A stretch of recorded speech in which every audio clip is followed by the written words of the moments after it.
میں نیا آدم یہ اعلان کرتا ہوں، دعویٰ نہیں کرتا۔ خدا نے کہا اعلان کرتے کہ وہ جو وعدہ تھا وہ تو نے پورا کر دکھایا۔ اب انسان اور خدا ایک سنگم پہ ملیں گے۔ میں نے اس توحید باری تعالیٰ کی منزل کی بنیاد رکھ دی ہے، تو خدا نے مجھے اپنا دل کہہ کے کہ تو میرا دل ہے جہانوں میں، اور زمین کا مسیح نہیں بلکہ آسمانوں کا مسیح ہے، تو میں نے اپنے وعدے سچے کر دکھائے اور خدا نے اپنے وعدے سچے کر دکھائے۔ محترم زاہد خان صاحب، تفصیلی جواب کا بہت بہت شکریہ، لیکن آپ کے جواب سے ایک اور سوال پیدا ہو گیا، وہ یہ کہ آپ نے فرمایا کہ ان سے پوچھیں، ان انبیاء سے، کہ انہوں نے کیوں نہیں بتایا جو کچھ انہیں بتانے کو کہا گیا تھا۔ اب ان سے پوچھنا تو ہمارے لیے مشکل ہے، لیکن آپ سے یہ ضرور میں پوچھنا چاہوں گی کہ انہوں نے جو کچھ بتایا، یعنی جتنا کچھ انہوں نے بتایا کہ وہ خدا تعالیٰ کی طرف سے بھیجے گئے ہیں اور انسانیت کی اصلاح کے لیے آئے ہیں وغیرہ وغیرہ، جو بھی ان کی تعلیمات تھی، تو جتنی انہوں نے بتائی اس پہ کون سا لوگوں نے عمل کر لیا؟ حضرت نوح علیہ السلام کے پاس ایک کشتی کی سواریاں ہی تھی نا، یعنی اتنے کم لوگ ان پر ایمان لائے، اور باقی پھر جانوروں کے جوڑے اور پرندوں کے اور وغیرہ وغیرہ۔ اور پرندوں کے جوڑے کے بارے میں بھی ذرا تفصیل بتائیے گا کہ وہ کس لیے، وہ تو اڑ بھی سکتے تھے، سیلاب میں انہیں کیا مسئلہ تھا، وہ تو اڑ کے بھی اپنی جان بچا سکتے تھے، تو پلیز اس کا جواب دیجیے، شکریہ۔ وہ وقت بھی دیکھا ہے تاریخ کی گھڑیوں نے، جب لہموں نے خطا کی تھی، صدیوں نے سزا پائی۔ خدا کی ذات اس وقت کو جو گزر گیا بار بار دہرا کر واپس لاتی ہے کہ شاید اس دفعہ انسانیت صحیح فیصلہ کرے، شاید اس وقت یہ سمجھ جائیں۔ تو 6000 سال کا جو دور گزرا ہے یہ کمپلیٹ ہو جاتا ہے نئے آدم کے لیے۔ لیکن یہاں جو بات بہت غور و طلب کی ہے وہ یہ ہے کہ پہلی بنیاد ہی جو یہ آدم گزر چکا ہے اور اس کے انبیاء، پہلی بنیاد ہی اس آدم نے غلط رکھی۔ پہلی بنیاد یہ تھی کہ آدم خدا کے حضور کامل ہوتا، اس کے بعد اس کی جو پارٹنر تھی وہ اس کا کچھ بھی نہیں بگاڑ سکتی تھی اگر وہ کامل نہ ہوتی۔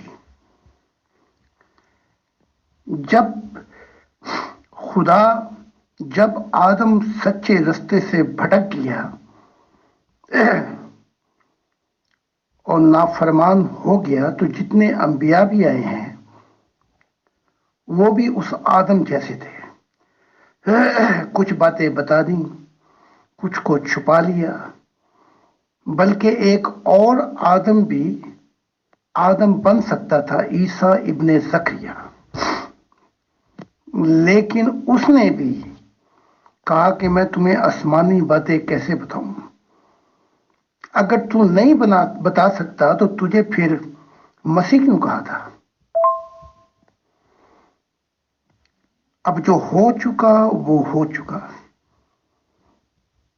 اب یہ نیا آدم ہے۔ آپ نے نوح کے جوڑوں کے متعلق پوچھا تھا، تو وہ اگر سارے جوڑے کشتی میں لائے جائیں تو میں سمجھتا ہوں آج بھی کوئی ایسی کشتی نہیں ہے جس میں سارے جوڑے آ جائیں گے، تو یہ سارا تمثیلی ہے۔ جب وہ کہا گیا تھا کہ ان جوڑوں کو جو جانور ہیں ان کو لا، تو انسانیت جو ہے یہ جانور ہے، یہ آدمیت کے مقام پر ہے، تو جوڑے آئے تھے ان میں 8 لوگ تھے، باقی چرند پرند جو اس نے اپنے لیے چند ایک لے کے چڑھا تھا، اس کا ان جانوروں سے کوئی تعلق نہیں ہے، اور وہ محدود حصے پر عذاب آیا تھا عراق کے ارد گرد کے ماحول میں، وہ پوری دنیا میں نہیں آیا تھا۔ جی بہت شکریہ آپ کے تفصیلی جواب کا۔ محترم زاہد خان صاحب، اگلا سوال یہ ہے کہ آپ نے اکثر میں نے آپ کے جو سوال جواب سیشن سنے ہیں ان میں آپ نے فرمایا کہ آدم نے اپنے رب کی نافرمانی کی، تو جہاں تک ہمیں قرآن پاک سے پتہ چلتا ہے وہاں یہ ہے کہ آدم نے نافرمانی نہیں کی تھی، اس سے بھول چوک ہو گئی تھی، اور جس کے بعد اس نے معافی مانگی اور اللہ تعالیٰ نے اس کو وہ کلمات سکھائے، ربنا ظلمنا انفسنا، کہ ہمارے رب ہم نے اپنی جانوں پر ظلم کیا ہے، اور پھر اللہ تعالیٰ نے وہ خطا تھی اختیار کیا آدم نے، تو اللہ تعالیٰ نے اس کی خطا معاف کر دی، حضرت آدم کی اور حوا کی، اور پھر ان کو زمین پر بھیج دیا۔ تو آپ کہتے ہیں کہ نافرمانی کی تھی۔ نافرمانی وہ چیز ہوتی ہے جو ڈیلیبریٹلی کیا جائے، ایک حکم عدولی کرنا جان بوجھ کر، جانتے بوجھتے ہوئے، اور ایک ہوتی ہے غلطی جس میں انسان سے بھول چوک ہو جاتی ہے۔ اس بارے میں آپ کیا فرماتے ہیں؟ جواب دیجئے۔ Thank you.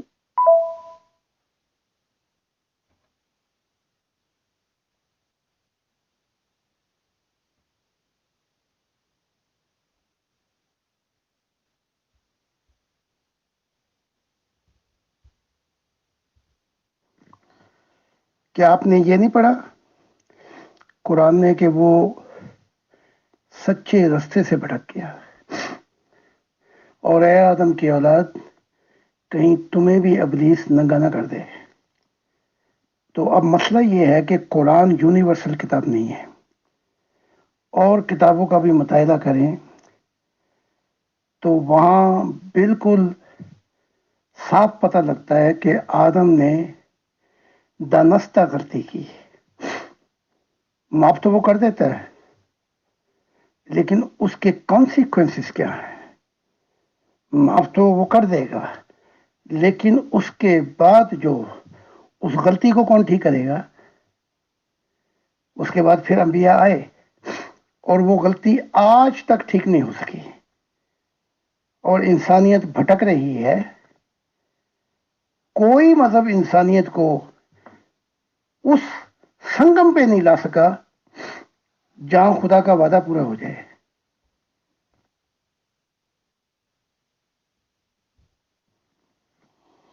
بائبل کے اس مطالعے سے پتہ لگتا ہے، بالکل سمپل گائیڈنس دی تھی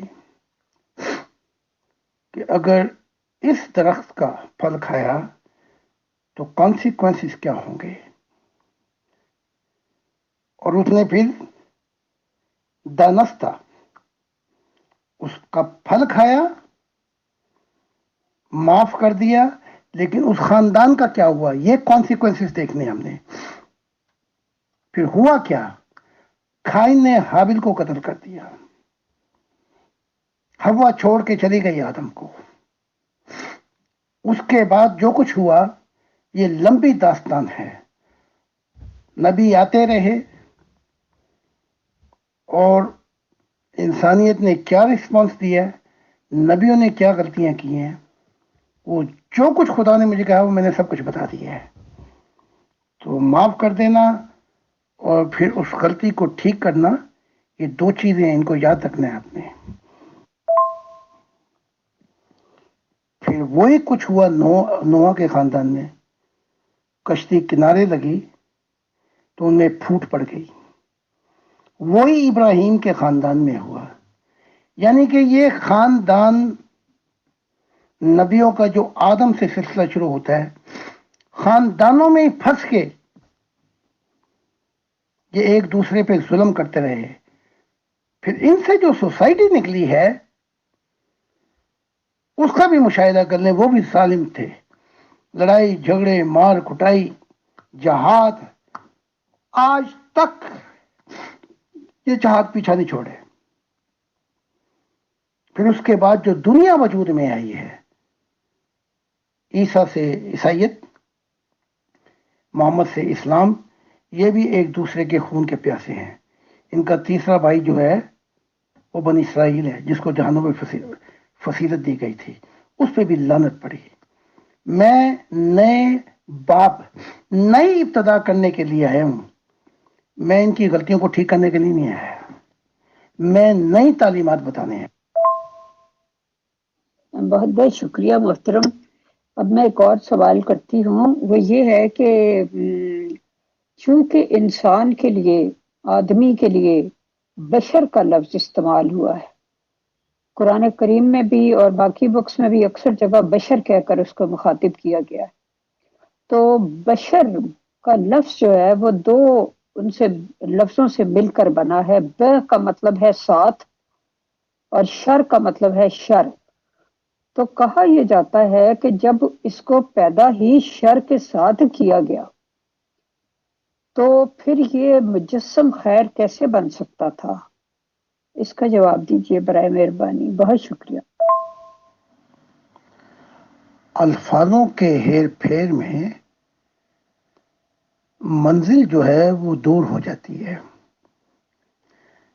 جب انسان کامل ہو جاتا ہے تو الفاظ سخت ہو جاتے ہیں۔ پہلی بات تو یہ ہے، اس بشر کو مائکرو کاسموس بھی کہا جاتا ہے۔ اس کے اندر فرشتوں کے صلاحیتیں بھی ہیں، جنات اور دوسری مخلوقات کی بھی۔ اب تو سائنس یہ کہتی جہاں جہاں ہم پہنچیں گے، جو کچھ ہمیں ذرے ملیں گے دوسری کائناتوں میں، وہ اس انسان کے اندر ہے۔ تو اس کی صلاحیتیں بہت وسیع ہیں۔ اب اگر ان صلاحیتوں کو، ان گائیڈنس کو خدا کی طرف یہ گھماتا ہے تو منزل ہے، اپنی طرف گھماتا ہے تو پھر بکھیرے ہیں۔ عیسیٰ ابن زکریا، جسے آپ عیسیٰ ابن مریم کہتے ہیں، وہ کیا کہتے ہیں؟ یہ بشر تو غالباً عربی کا لفظ ہے نا، اس کی تفصیلات میں جائیں گے تو ہزاروں کتابیں لکھنی پڑیں گی۔ وہ انسان کہتے ہیں، وہ کہتے ہیں انسان کو چاہیے کہ وہ کامل ہو جیسے اس کا باپ کامل ہے جنتوں میں۔ تو جو کہنے والا ہے وہ خود بھی منزل پہ پہنچا ہوا ہے۔ بشر پیچھے رہ جاتا ہے، شر بھی پیچھے رہ جاتا ہے جب انسان نفس امارہ اور نفس لوامہ کی حالتوں کو چھوڑ بیٹھتا ہے۔ پھر اس کے لیے لفظ انسان آ جاتا ہے، لفظ نفس مطمئنہ آ جاتا ہے، نروان آ جاتا ہے، انلائٹمنٹ آ جاتی ہے۔ الفاظوں کا ہیر پھیر نہیں، جو منزل پہ پہنچ گیا اس کی یہ منزل تھی۔ اگر اس راہ میں وہ پھیرے لگاتا رہا تو یہ اس کی بشر اور شر تھا، ورنہ تعلیمات واضح ہیں۔ جی بے شک، آپ نے درست فرمایا کہ ترقی کا سفر انسان طے کرتا رہتا ہے اور آخر کار نفس مطمئنہ تک پہنچ جاتا ہے۔ اب ایک اور سوال جو میرے ذہن میں آ رہا ہے وہ یہ ہے کہ کئی آدم آج آئے اپنے اپنے زمانے میں، اور بے شمار انبیاء آئے جن کی تعداد 1,24,000 بتائی جاتی ہے۔ آپ فرماتے ہیں وہ 1,48,000 تھے، بلکہ شاید اس سے بھی زائد تھے۔ تو انبیاء بدلتے رہے، نئے نئے انبیاء آتے رہے، آدم بھی بدلتے رہے، تو ابلیس بھی کیا بدلتے رہے یا ابلیس وہی پرانا ہے؟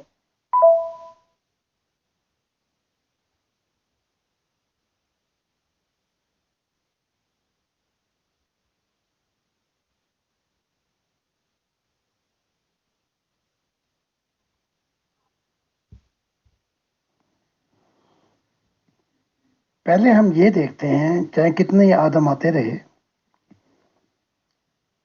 کہ خدا کے الفاظ میں تقدیر کیا ہے۔ ذرا اس کی ڈیفینیشن اور گہرائی میں جاتے ہیں ہم۔ حق تعالیٰ کی ذات کہتی ہے کہ یہ انسان کی تقدیر میں ہے کہ وہ منزل پہ پہنچے اور ساری انسانیت ایک سنگم پہ آئے گی. یہ وہ تقدیر بتا رہا ہے. بیماری اور حادثات نہیں ہوں گے، یہ وہ تقدیر بتا رہا ہے. میں دکھائی دینے والا خدا ہوں گا، یہ وہ تقدیر ہے، وہ خود بتا رہا ہے. اور 100 سال کی زندگی یہ جسم پائے گا، یہ وہ تقدیر بتا رہا ہے. موت ہار جائے گی، یہ وہ تقدیر ہے. اور میں ہمیشہ اس کے ساتھ رہوں گا، یہ تقدیر ہے. اب آتے ہیں دوسرے سوال. بڑی سیولائزیشن آئیں، ان میں آدم بھی آئے، لیکن اتنی ٹیکنالوجی ترقی کر چکی تھی ماضی میں جو ابھی ہم نہیں کر سکے. لیکن وہ اپنی سائنس کا شکار خود ہی ہو گئے اور اپنے آپ کو تباہ کرتے رہے. اور انسان چاہے تو اس منزل کو سیدھا حاصل کر لے اور چاہیں تو گھومتا رہے، جسے کہتے ہیں اگمان. اب سوال یہ ہے کہ کیا ابلیس بھی بدلتا رہتا ہے؟ ہاں، ابلیس بھی بدلتا رہتا ہے. جیسے آج ہماری عادات کچھ اور ہیں، کل خیال اور ہوں گے، اور ہمارے اندر کے انداز اور ہوں گے. انسان وقت کے ساتھ ساتھ بھی بدلتا ہے، دوسری مخلوقات بھی بدلتی ہیں. اب ابلیس کا اصل راز بتاتے ہیں.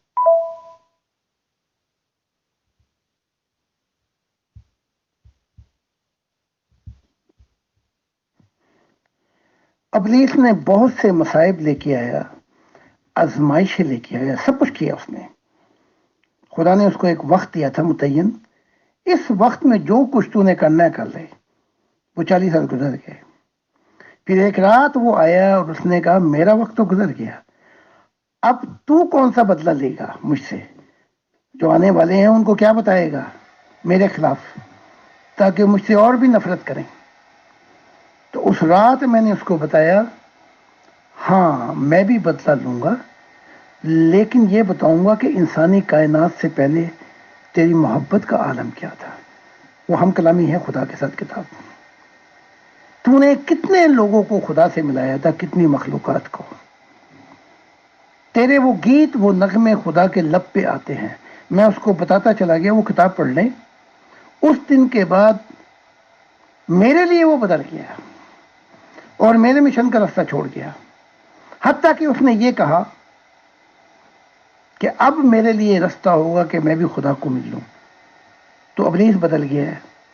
اگر یہ آدمیت بدل گئی اور جانوروں سے آگے آگے تو پھر یہ خدا کا شکر ہوگا، کیونکہ وہ تو بدل گیا اور جہنموں کے اندر روحیں بھی بدل جاتی ہیں.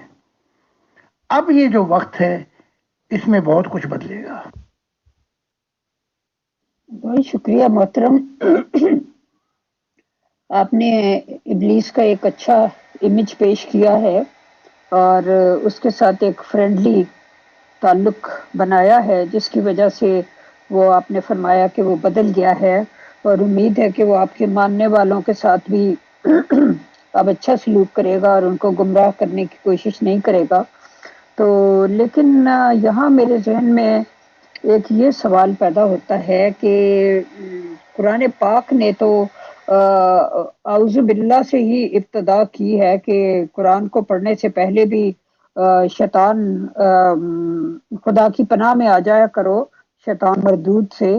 اور اس کے بعد بھی مسلمانوں میں تو خاص طور پہ رواج ہے، اور میرا خیال ہے کہ مسیحی لوگوں میں بھی ہے کہ شیطان سے پناہ مانگتے ہیں اور خدا کی پناہ میں آنا چاہتے ہیں. تو یہ جو سارا کچھ تھا، ظاہر ہے لوگ اپنے مذہب کے مطابق ہی چل رہے ہوتے ہیں. تو آپ سمجھے کہ 1500 سال سے مسلسل اس سے پناہ مانگی جا رہی ہے اور اس کو لعنت ملامت کی جا رہی ہے.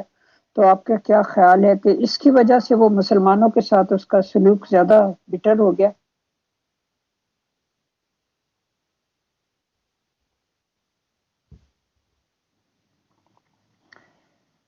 جب جب آپ گناہ میں کسی کے پارٹنر ہو جائیں، قرآن کے مطالعے سے آپ دیکھ لیں، اس نے خدا کے سامنے کھڑے ہو کر یہ کہا کہ میرے پاس میں نے انہیں بلایا اور یہ خوشی خوشی میری طرف آئے، یعنی کہ طاقت تیرے پاس تھی۔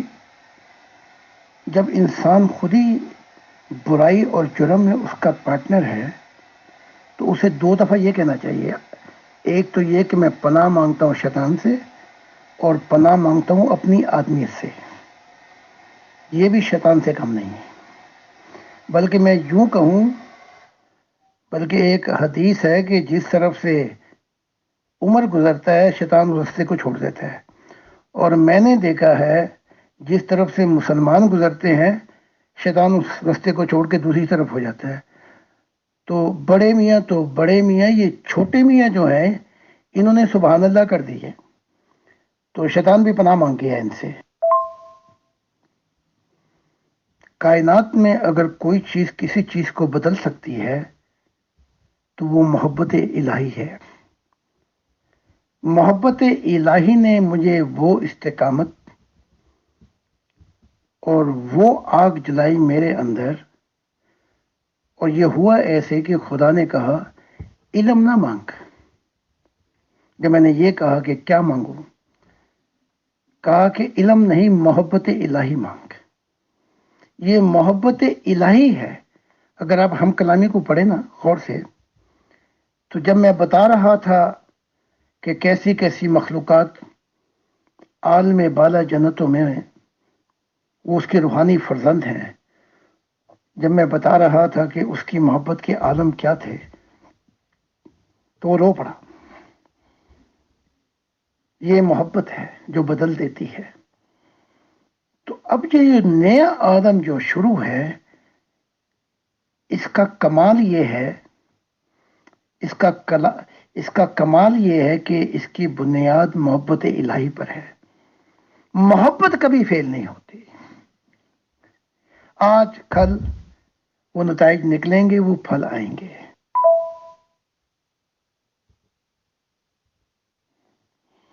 اب عیسیٰ نے اس کا ایک امیج پیش کیا ہے شیطان کا، وہ خونی ہے، وہ قاتل ہے، اس کے اندر خون ہے۔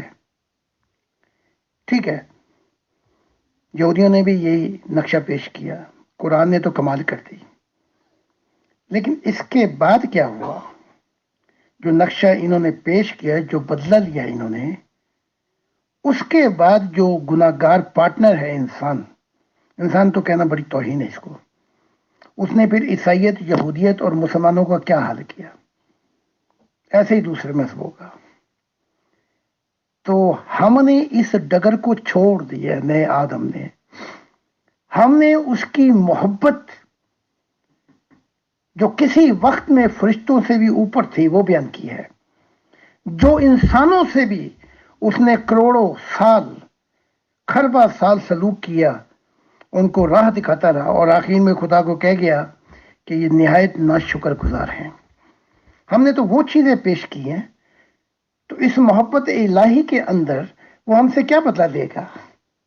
وہ تو اب میرے ساتھ کام کرنا چاہتا ہے کہ خدا کی دنیا۔ ماشاء اللہ ماشاء اللہ، اللہ تعالیٰ توفیق دے اس کو کہ نیکی کی طرف راغب ہو۔ ویسے ایک نظم بھی کسی نے بڑی دلچسپ لکھی تھی، اس میں کہا تھا کہ وہ اب انسان کو کہتا ہے کہ تو اس قدر کمال کر گیا ہے، برائی میں اتنی ترقی کر گیا ہے کہ اب میں سوچتا ہوں کہ میں تجھے سجدہ کر دوں۔ خیر یہ تو ایک مذاق کی بات تھی، اب میں سوال کی طرف۔ آپ نے فرمایا کہ آپ کے لیے جرمن ایک سلیکٹڈ قوم تھی، یعنی اللہ تعالیٰ نے کہا کہ میں نے اس قوم کو چنا ہے تیرے لیے، تو چلا جا جرمنی کی طرف۔ تو اس کے لیے آپ نے اپنا کلچر، اپنا مذہب، اپنا وطن، اپنے رشتہ دار عزیز سب چھوڑے اور آپ اس طرف آپ نے ہجرت کی۔ تو ظاہر ہے بہت تکلیف دہ صورتحال سے نکل کے آپ یہاں پہنچے اور مختلف مشکلات سے۔ تو کیا جرمن قوم نے آپ سے تعاون کیا؟ اور یہ کہ اب تک جبکہ آپ کہتے ہیں کہ 50 سال ہو گئے ہیں آلموسٹ آپ کو، ان لوگوں میں تبلیغ کرتے ہوئے اور کتابیں لکھ کے ان تک پہنچاتے ہوئے. تو جرمنی اور دیگر جو مغربی ممالک ہیں ان میں سے کتنے لوگ ہیں اندازاً جنہوں نے آپ کی تعلیمات کو خوش دلی کے ساتھ قبول کیا؟ ویسے تو ساری زمین ہی چنی ہوئی مخلوق ہے. میں یہ بات کہہ رہا ہوں اگر پاکستان میں ایسے حالات ہوتے جو عیسائیوں کی دنیا میں ہے، جمہوریت کی آزادی ہوتی، جان کی حفاظت ہوتی، تو میں اپنی طرف سے یہ کہہ رہا ہوں جو خدا نے کیا وہ خدا نے کیا، کہ خدا اس قوم کے متعلق بھی سوچتا کہ یہیں سے مشن شروع ہو جائے. تو جب اس قوم اس مذہب میں خون کے درپے ہو گئے اور کوئی امید اور طریقہ نہیں تھا کہ، تو خدا نے پھر اس مشرق سے برکتیں لے کر مغرب والوں کو دے ڈالیں کہ اب مغرب سے سورج طلوع ہوگا اور پھیلتا ہوا پوری دنیا میں پھیل جائے گا. مراد یہ ہے کہ اب نئی چنی ہوئی قوم، نہ مسلمان ہیں، نہ بنی اسرائیل، نہ اسلام.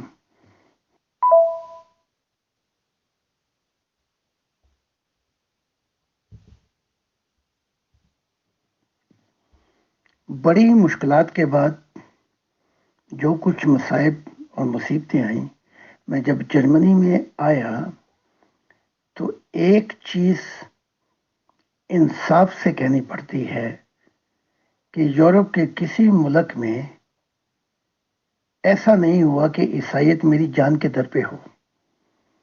یہ بہت بڑی کامیابی تھی. اگر میں زندہ ہی نہیں رہوں تو خدا کا مشن کیسے چلے گا؟ پھر بڑا گھوم گھما کے جب میں جرمنی میں آیا تو اس کی مثال ایک کسان کی مثال ہے. وہ پہلے زمین کو کریدتا ہے، ہل چلاتا ہے، پھر بیج ڈالتا ہے، پھر حفاظت کرتا ہے، پھر پانی دیتا ہے. تو پھر ایک زمانہ آتا ہے کہ کون جیتا ہے تیرے زلف کے سر ہونے تک. اگر غلط کہہ رہا ہوں تو مجھے درست کر دیجیے گا. کون جیتا ہے تیرے زلف کے سر ہونے تک، آہ کو چاہیے ایک عمر دراز اثر ہونے تک. یہ قوم جو عیسائیت کی ہے، جمہوریت کی، انہوں نے اگر میری تعلیمات کو نہیں مانا شروع میں تو میرے قتل کے بھی درپے نہیں ہوئے. اور میری تعلیمات کو سن کر یہ بھی نہیں کہا کہ میں شیطان ہوں، اپنا پوائنٹ آف ویو پیش کرتے رہے. پھر کسان کی طرح وقت گزرتا گیا. اب کوپلے جو ہیں وہ پھوٹنے لگی ہیں. اب تعلیمات جرمنی میں نہیں بلکہ یورپ کے دوسرے ملکوں میں بھی نیٹ بن رہے ہیں. اب یہ کہ کتنی تعداد ہے یہ میں ایک مسلط کے تحت آپ کو نہیں بتاؤں گا، کیونکہ جرمنی کے اندر جب آپ ایک ایگزیکٹلی تعداد بتاتے ہیں تو پھر ٹیکس کے معاملات ہیں اور بڑی مصیبتیں ہیں. ہاں یہ کہہ دیتا ہوں کہ اب خدا 50 سال کی بعد اس تعلیمات کو بڑی تیزی کے ساتھ پورے یورپ میں پھیلا رہا ہے اور دوسرے کانٹیننٹل میں بھی پھیلا رہا ہے. اور میں دیکھ دیکھ کے باغ ہو رہا ہوں کہ اب وہاں پہ پھل آ رہے ہیں جو چراغ ہم نے جلائے ہی نہیں تھے، خود ہی جل پڑے.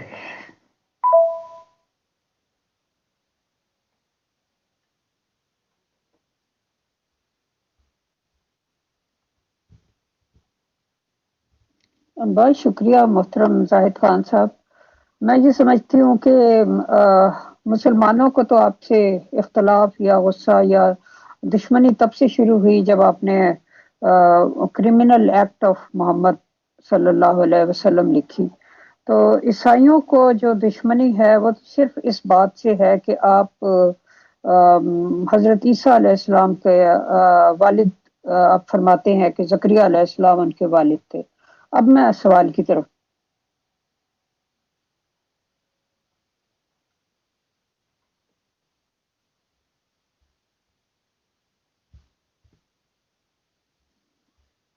چونکہ ظاہر ہے کہ وہ اس کو ان کو خدا کا بیٹا مانتے ہیں، تو وہ نہیں پسند کرتے کہ ان کا کوئی والد تجویز کیا جائے۔ اب ایسا ہے کہ آپ نے اکثر فرمایا ہے، بہت کھل کر فرمایا ہے اپنی بکس میں بھی، کہ حضرت زکریا اور حضرت مریم کا نکاح جو تھا وہ اللہ تعالیٰ نے آسمانوں پر کیا تھا۔ اب میرے ذہن میں یہ سوال جو ہے یہ مجھے بڑا بے چین کرتا ہے کہ اس نکاح کو دنیا والوں سے چھپانے میں کیا مصلحت تھی، کیونکہ یہ جب چھپایا گیا اس کے نتیجے میں حضرت زکریا علیہ السلام بعد میں قتل کیے گئے، اور حضرت مریم کو قوم میں رسوائی کا سامنا کرنا پڑا، اور اسی کے نتیجے میں حضرت عیسیٰ کو بن باپ چھپائے جانے کی وجہ سے حضرت عیسیٰ کو بن باپ سمجھ کے اللہ کا بیٹا بنا لیا گیا۔ وہاں سے شرک کی بنیاد پڑی۔ آپ اس کا جواب دیں، اس کے بعد اسی ریفرنس سے ایک سوال اور ہے، وہ میں ذرا تھوڑا تھوڑا کر کے پوچھتی۔ نہیں، ایسا نہیں ہے کہ کتاب لکھی تو خلاف ہو گئے یا بیٹا بتایا تو عیسائیت خلاف ہو گئی۔ صرف یہ کہ نبوت کا اعلان جب ہوا صرف، تو وہیں پہ قاتلانہ حملے ہوئے۔ کتاب تو خیر بڑی بعد میں آئی ہے۔ تو جب میں نے عیسائیت کو یہ بتایا کہ میں مسیح ہوں تو وہ اسی وقت خلاف ہو گئے۔ وہ زکریا وہ تو تعلیمات بعد میں آئی ہیں۔ تو ان کی دونوں کی دم پہ پیر اتنا رکھنا کافی ہے کہ آپ یہ کہہ دیں مسلمانوں کو کہ میں نبی ہوں، تو اسلامی ملکوں میں تو آپ کی خیر نہیں، اور عیسائیت کے ملکوں میں یہ کہہ دیں کہ میں نبی ہوں لیکن خدا سے خود فیض پایا ہے، تو عیسائیت کی نفرت میں بھی کوئی خیر نہیں۔ یہ بات نہیں ہے۔ اچھا، بات ہے آپ کے سوال کی طرف۔ جتنے بھی انبیاء آئے ہیں وہ اپنی قوم کو یہ کہتے رہے کہ اگر میں تمہیں وہ تعلیمات بتاؤں جو خدا نے مجھے دی ہیں تو تم کیوں کر میرا یقین کرو گے۔ اس کے بعد جو کچھ بتایا وہ ہاریزنٹل تھا۔ ہاریزنٹل ہوتی ہیں تعلیمات جو سماج کے اخلاق اور ان کے لیے قوانین مرتب کیے جائیں۔ ورٹیکل تعلیمات وہ ہوتی ہیں جو چابی ہے سارے جہانوں کی، جہاں خدا انسان ایک سنگم پہ ملتے ہیں۔ یہی بات اسلام میں بھی ابو ہریرہ کہتے ہیں جو باتیں میں نے سنی ہے اگر میں بتا دوں تو تم مجھے ذبح کر دو گے۔ اور کچھ ایسے وقت بھی آئے کہ دو چار باتیں لب پہ آئیں تو عمر نے کہا کہ میں تجھے کوڑے اتنے ماروں گا ورنہ گواہی پیش کر۔ اب میرے لیے یہ تھا کہ یا تو میں وہ تعلیمات پیش کروں اور نبیوں کی غلطیوں کو ٹھیک کروں۔ اس میں خدا نے میرے لیے بھلائی یہ کی کہ جو نبیوں نے بتایا اپنے باروں میں وہ میں نے کتاب میں لکھ دیا، تاکہ ان کی امتیں دیکھ لیں انہوں نے کیا کیا گل کھلائے ہیں۔ اچھا، اس بارے میں آخری بات یہ ہے کہ غلام احمد قادیان بھی کہتے ہیں کہ اگر عیسائی اور انگریز حکومت نہ ہوتی تو یہ میرے ساتھ وہ سلوک کرتے جو انہوں نے عیسیٰ کے ساتھ بھی نہیں کیا، مسلمانوں نے۔ یہ بات کہنے کے باوجود خدا نے اس کو موقع بھی دیا تھا اور کہا تھا ہجرت کر جائے انگلینڈ تاکہ جو ورٹیکل تعلیمات ہے وہ پیش کر دی جائے۔ اس نے یہ بات نہیں مانی۔ اسی طرح وہ زکریا تھا، اس نے بھی بہت سی باتیں نہیں مانی۔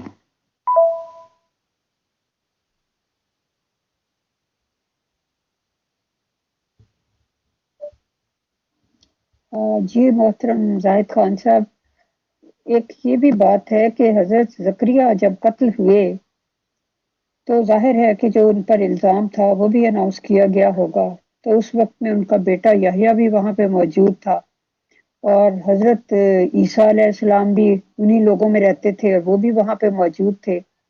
تو جب یہ الزام لگا کے انہیں ذبح کیا گیا ہوگا، قتل کیا گیا ہوگا، تو ہر کسی کو پتہ چل گیا ہوگا کہ ان کا گناہ کیا تھا. تو اس کا مطلب ہے کہ حضرت یحییٰ علیہ السلام کو بھی پتا تھا کہ ان کا باپ کیوں قتل کیا جا رہا ہے، اور حضرت عیسیٰ علیہ السلام کو بھی پتا تھا. تو پھر ظاہر ہے کہ حضرت مریم کے شوہر جوزف کو بھی یہ بات پتہ چل گئی ہوگی کہ اب تک جو کہہ رہی تھی کہ میں روح القدس سے حاملہ ہوں، تو وہ تو بات کچھ اور تھی.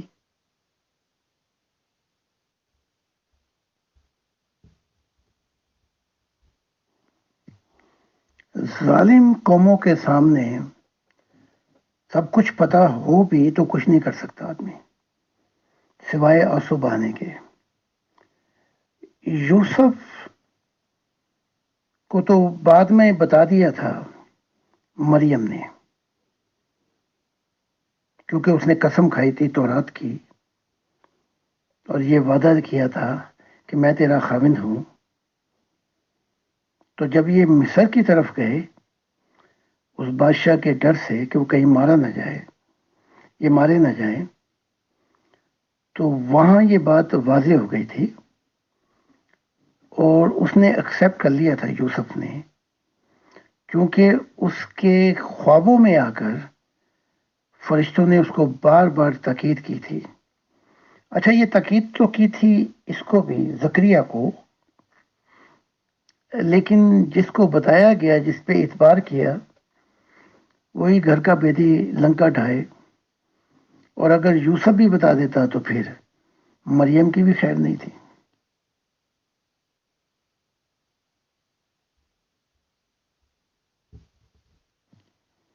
جیسا کہ پلاٹس بادشاہ جب عدالت میں چاہتا تھا اور عیسیٰ کو کہہ رہا تھا کہ تو اپنے الزامات جو یہودی تجھ پہ لگاتے ہیں جواب دے، تو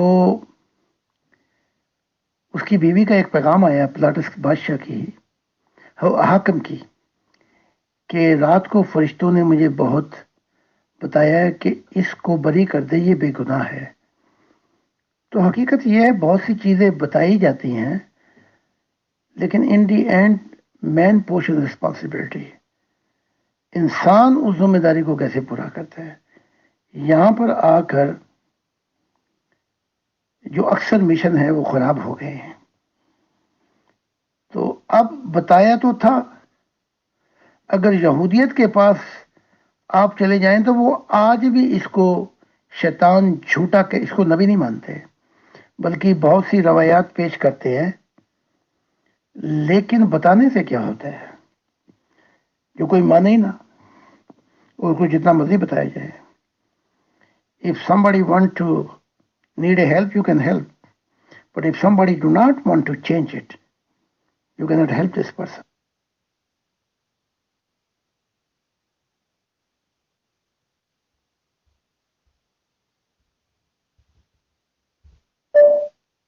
جی ظاہر ہے انسانوں میں تو کمزوریاں ہوتی ہیں، وہ نہیں مانتے، جو چیز ان کو نہیں سوٹیبل لگتی وہ اس کو نہیں مانتے. لیکن اللہ تعالیٰ نے اس بات کو راز رکھا اور اس کے نتائج حضرت زکریا اور حضرت مریم دونوں کے حق میں بہت تکلیف دہ تھے. تو بس یہ بات نہیں میری سمجھ میں آتی کہ جہاں اور لاکھوں کروڑوں اربوں انسان باپ کے ساتھ پیدا ہو رہے تھے، تو جب اس کو بھی باپ کے ساتھ ہی پیدا کرنا تھا حضرت عیسیٰ علیہ السلام کو، تو پھر یہ بات چھپانے کی اللہ تعالیٰ کو کیا ضرورت تھی. بس یہ بات نہیں میری سمجھ میں آتی. اگر آپ یہاں مجھے سیٹسفائی کر سکیں، I will be really really grateful. وہ تو فرشتوں نے مجھے بتا دیا کہ یوسف کے تخم سے وہ مسیح نہیں ہو سکتا تھا. وہ اس تخم سے پیدا ہوتا جس کی کوالیفیکیشن آسمانوں پہ خدا نے بتائی.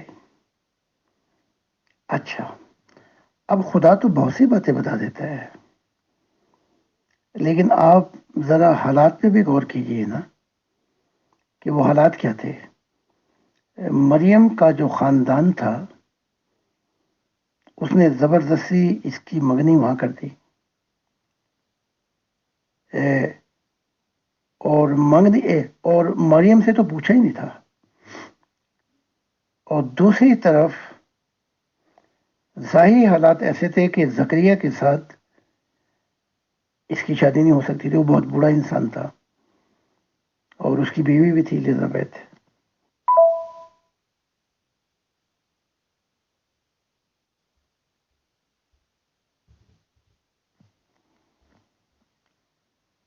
مجھے بہت سے راز بتائے خدا نے، لیکن میں بتا نہیں سکا پاکستان میں،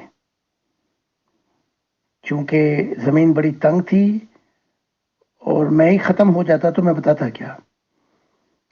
اس لیے مجھے جو سرکمسٹانسز تھے اس کے لیے کہیں نہ کہیں خدا کی زمین ایسی ہوتی ہے کہ وہ لوگ اگر تعلیمات نہیں بھی مانیں گے تو آپ لکھ سکتے ہیں اور اصل حقیقت بتا سکتے ہیں۔ بتایا تو محمد جو نبی ہیں ان کو بھی بہت کچھ تھا، ان کو یہاں تک پتا تھا کہ اس کا باپ زکریا ہے عیسیٰ کا، انہوں نے نہیں بتایا۔ بتاتے ہیں تو پھر کیونکہ شریعت والے نبی تھے،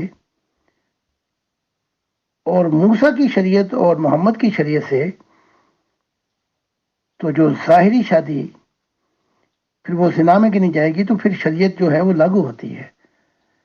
تو خدا تو بہت کچھ بتاتا ہے، صوفیوں کو بھی بہت کچھ بتایا تھا، انہوں نے کیوں نہیں بتا دیا، چپ کر کے بیٹھ گئے، اور جنہوں نے بتایا ان کی گردنیں کاٹ دی گئیں اور بہت سے خاموش ہو کے بیٹھ گئے۔ مجھے بتایا گیا کہ 12,000 قتل ہوئے ہیں جو صوفیت سے شروع کیا سفر اور نبی تھے، خدا نے ان کو ہی بہت کچھ بتایا تو بتا دیتے۔ تو دنیا کے جو حالات ہیں اس کے مطابق پہلے آپ کو بنیاد بنانی پڑتی ہے۔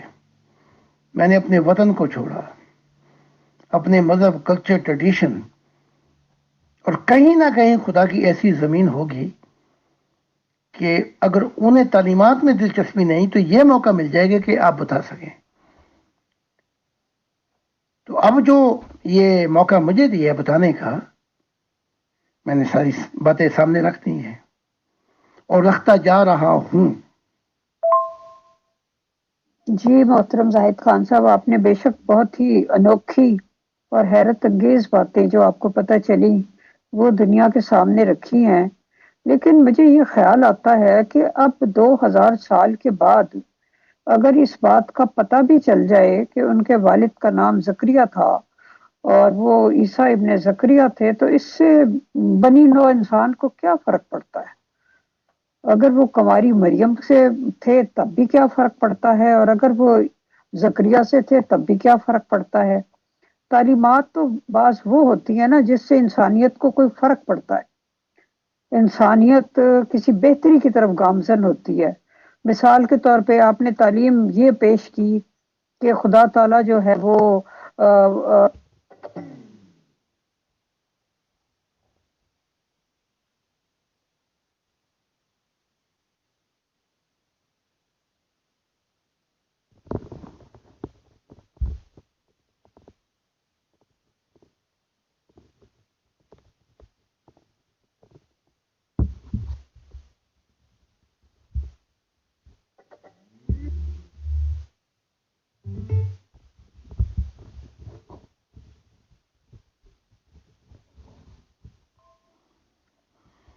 پہلے سوال کا جواب یہ ہے، جی محترم زاہد خان صاحب، آپ نے بے شک بہت ہی انوکھی اور حیرت انگیز باتیں جو آپ کو پتہ چلی وہ دنیا کے سامنے رکھی ہیں، لیکن مجھے یہ خیال آتا ہے کہ اب 2000 سال کے بعد اگر اس بات کا پتہ بھی چل جائے کہ ان کے والد کا نام زکریا تھا اور وہ عیسیٰ ابن زکریا تھے، تو اس سے بنی نوع انسان کو کیا فرق پڑتا ہے؟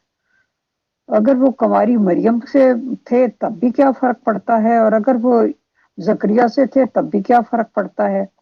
تعلیمات تو بعض وہ ہوتی ہیں نا جس سے انسانیت کو کوئی فرق پڑتا ہے، انسانیت کسی بہتری کی طرف گامزن ہوتی ہے۔ مثال کے طور پہ آپ نے تعلیم یہ پیش کی کہ خدا تعالیٰ جو ہے وہ محبت دینا چاہتا تھا لینے والا کو۔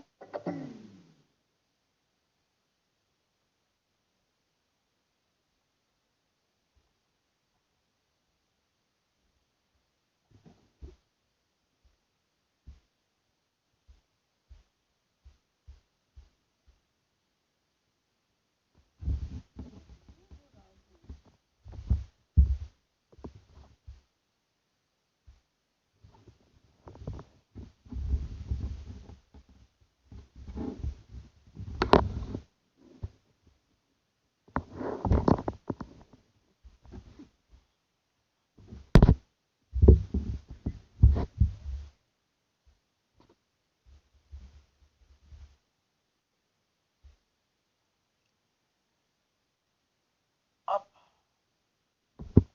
تھوڑا سا وقت لگے گا اور عیسائیت کی عمارت جو شرک پہ ہے، یہ ساری عمارت دھڑام سے زمین پہ آ گرے گی۔ اس کا فائدہ میرے مشن اور نئے آدم اور نئے اہل دل کو ہوگا، کیونکہ میں نے دیکھا کہ آنے والی نسل جو تھی اس نے اس تعلیمات کو مانا، تو یہ شرک کی عمارت جو توحید کے خلاف ہے وہ دھڑام سے گری، اور جب یہ عمارت گری، یہ دیوار گری، تو اس کے بعد لوگوں نے اس تعلیمات کو بھی پڑھا۔ تو ہم بات کر رہے ہیں آگے کی، پیچھے کی بات نہیں کر رہے، جو ہو گیا اس کی تو بات، میں آگے کی بات کر رہا ہوں۔ دھڑام سے گرے گی، اور عیسائیت جو ہے یہ یورپ میں، یہی خدا کی نہیں، ان کی جو نسل تھی خدا کی دنیا کو لانے والے تھے۔